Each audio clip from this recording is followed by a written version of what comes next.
Tervetuloa katsomaan kauppiaan katsausta. Kevät alkaa olla jo pitkällä. Ennustelin tuossa, kun routaa oli 0,5 metriä, että ei varmaan tuu aikaista kevättä, mutta niin vain maaliskuun aikana. Lumet lähti nopeasti ja routa on sulanut pikkuhiljaa. Tässä nurmipellolla, missä on kasvipeitteisyyttä, niin routa on kyllä hyvin pysynyt. Nimittäin pientä työmaata tulevalle kesälle ollaan kaiveltu pohjia auki, tehdään katosta ja lisää varastotilaa tulevan kesän aikana. Oli haaveissa saada pohjat auki tässä hyvin talven aikana, mutta olihan se niin kovaa ja jäistä, että ei siinä päässyt muuta kuin aina pientä kerrosta kerralla. Aina kun kuori 50 senttiä, niin sitten tuli viikon aikana suli taas, että sai hommaa jatkaa. Nyt alkaa olla sulaa ihan saveen asti ja päästään tekemään lopulliset kuorinnat. Siinä on hyvä aikaa kaivurin puikoissa niin rupatella, mitä markkinoilla tapahtuu. Hypätään kaivurin kyyttiin ja katsotaan, miltä näyttää.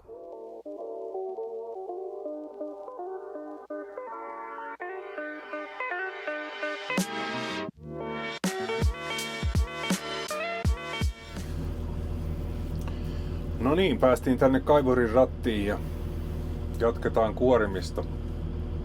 Nyt näyttää, että savikin alkaa olla jo sulan puolella. Kyllä tuolta vähän valkoista tulee vielä kun kuopasee saveen asti. Joo, eli kevät ja kylvöt lähestyy. Tässä on paljon tapahtunut viime videon jälkeen. Tää on maailmanpolitiikka vaikuttaa heti täällä meillä Koto-Suomessa ja Ylistaronkin pelloille. Tää on paikallista työtä, johon kumminkin jossa on kaikki globaalit vaikutukset.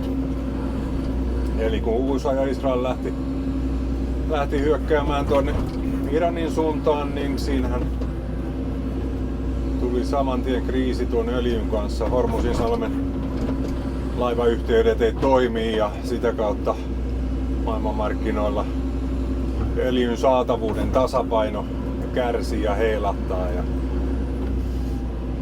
siinä on seurauksena sellainen, että nyt kuukauden sisällä polttoöljyn hinta on noussut eurosta 20 2 euroon. Ihan järkyttävän iso nousu ja tosi nopealla aikataululla.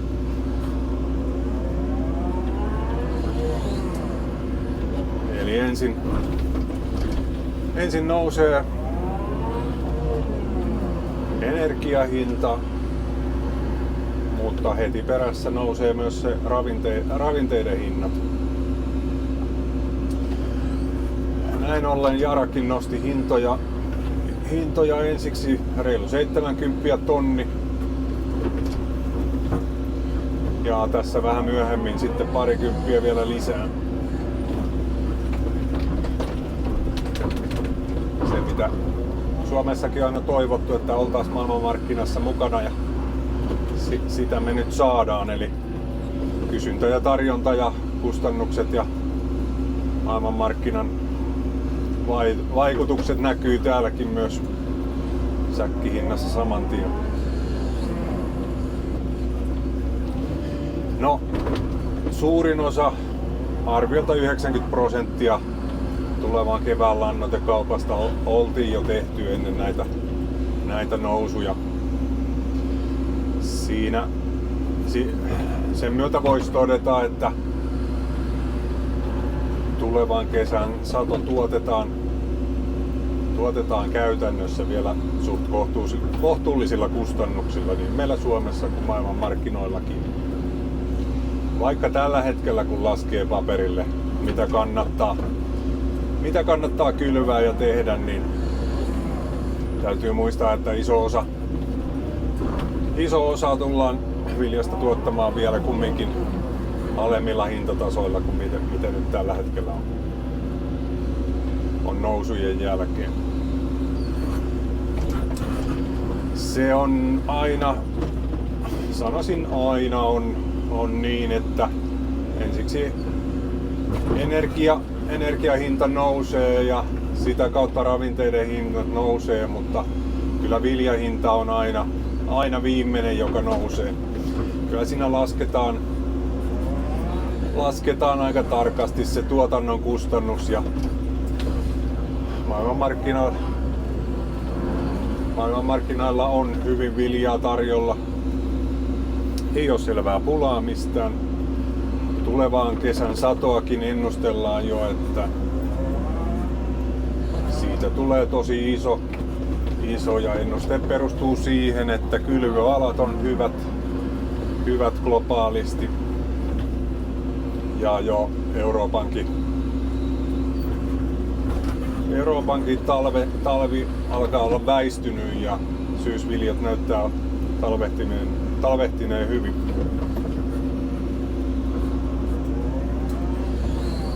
Eli kun tavara on markkinoilla ja vaikka tällainen tilapäinen nopea nousu, tai en tiedä tilapäisestä, mutta tällainen nopea nousu tuli, niin viljamarkkinoissa ei ihan hirveetä muutosta ole tullut. Mielenkiintoista on, että tuo öljykasvipuoli seuraa niin kuin nopeammin ja tiiviimmin öljyhintaa ja rypsin hintataso on todella kova. Ollaan aina vaan siellä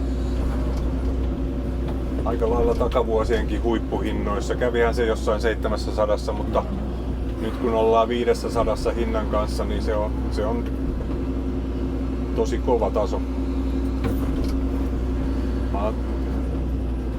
Kylvökausi on lähellä. Kyllä siellä näyttää olevan vähän kylmää vielä. Valkosta tulee, kun tuosta kuorasee, niin hän näyttää menevän salaoja, että siellä on ruokamultaa vastassa ja valkosta eli jäässä vähän.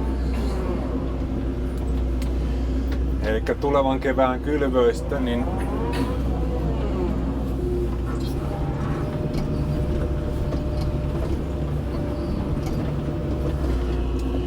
se miltä nyt kotimaan markkina näyttää ja näytti jo viime videota tehdessä, totesin, että ohrasta maksetaan Suomessa niin kuin tosi hyvä hinta. Me ollaan lähellä sitä vehnän maailmanmarkkinahintaa, eli selvästi pienin ero maailmanmarkkinahintoihin. Ohra on vielä ollut hyvin saannissa ja kyllä tuo käyttävä teollisuus ja ohran keskeinen rooli tuossa rehuraaka-aineessa, niin siellä on menekkiä. Siellä teollisuus ja rehupuoli tarvii jatkuvaa saantia raaka-aineesta ja toivon mukaan siinä hinnassa on myös sitä, että kannustetaan tuottamaan tulevana keväänäkin, kesänäkin ohraa, että siinä saatavuus säilyy kotimaassa hyvällä tasolla. Eli kun ohrasta on maksettu nyt 180 käteen kotia päin, niin ainakin täällä meidän alueella hyvän hehtaarisadon myötä niin ihan selkeästi paras kasvi viime kesältä ja kannustan kyllä ohran kylvöön myös tulevana kesänä. On selvää, että ohran varasto, kun tulevaa satoa aletaan puida, niin on pienimmillään. Ja selkeästi synkin tilanne on tuon kauran kanssa. Lehdissä kirjoitetaan, että kauraa ei ole viety läheskään niin paljon kuin sitä olisi pitänyt viedä, että oltaisiin saatu varastotasoa pienemmäksi. No siihen on ihan selkeä syy, eli hintataso ei ei ole tyydyttävällä tasolla viljelijöille, jolloin sitä kauppaa ei ole tehty ja toisaalta viejilläkin on valtava riski nyt sitoa hintaa ja lyödä kauppoja lukkoon, kun kaura ei isosti liiku. Ja se mitä Euroopasta saa kaurasta hintaa, vientihintaa, niin se on matalalla tasolla. Kyllä se on silloin niin, että kauraa jää hyvin varastoihin, kun uutta aletaan puimaan. Kauran tuotanto maltilliselle tasolle,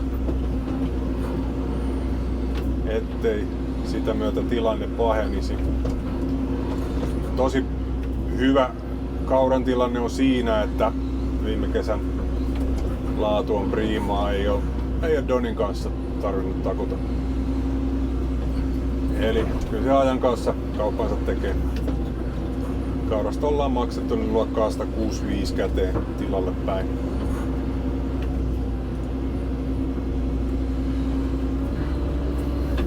Eli ohra ja kaura kumminkin kun nyt kylvöjä suunnitellaan, niin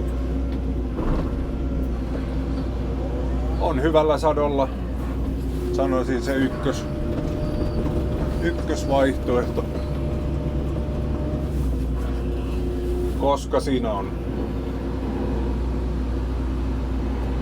viljeltävyys on suht helppo ja varma ja siitä saadaan hyviä satoja. Jos puhutaan vehnästä, niin vehnä on selvästi riskisempää, kalliimpi tuottaa. Ja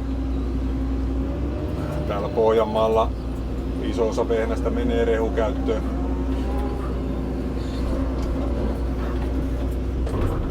Että vehnän laadusta saatava lisähinta, niin se täällä usein jää saamatta. Ja jos sitä etelämpää sais, niin hyöty katoo sitten tien päälle rahtien muodossa. Rypsiä tullaan kyllä kylvämään paljon.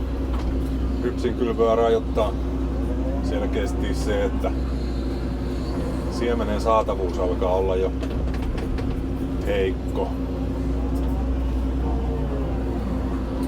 Siemenkaupassa nurmipuolella siemeniä löytyy hyvin, viljan siemeniä löytyy, mutta rypsissä alkaa olla kaikki. No, sitten vaihtoehtoja semmoselle lohkolle, mikä nyt ei ole ihan pH-kunnossa tai on mettärantaa tai muuta, niin ihan uutena vaihtoehtona tai uutena kasvina saneerauspuolelle tuli apila, hyväksyttiin siihen. Eli saneeraustuki luokkaa 700 €. Saa kylmämällä apilaa ja apila on monivuotinen. Eli 2 vuoden 1 400 saa, kun laittaa pellon saneeraukseen ja kylvää apilaa. Esim. 10 kiloa hehtaarille puna-apila altasvedeä, kilohinta vajaa 11 €.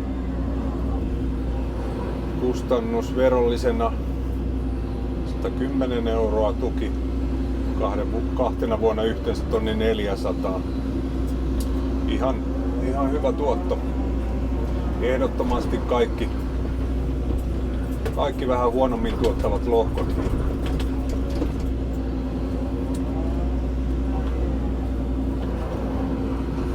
voisi laittaa tällä kertaa saneerauksen. Toivon mukaan tässä siemenkaupassa näkee, että kyllähän näitä saneerausapilapeltoja tulee olemaan tosi paljon. Toivotaan, että siinä tukipotissa rahaa riittää, että se tosiaan tukitaso säilyy ja kaikki hehtaarit sen saa sen 2 vuotta. Aina pettymys, jos sitä aletaan muuttaa jossain kohtaa. Kesken kauden, kun tietyillä kuviolla on suunnitelmat tehty. Loppuun vielä pikku mainostus. Tulevan viikon perjantaina on kevätmarkkinat, perinteiset kevätmarkkinat Ylistarossa.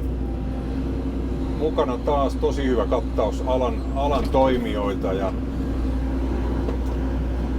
traktorin merkeistä on lisäyksenä Jontikka ja New Hollandi paikalla, eli alkaa olla aika lailla kaikki merkit vierekkäin vertailtavissa.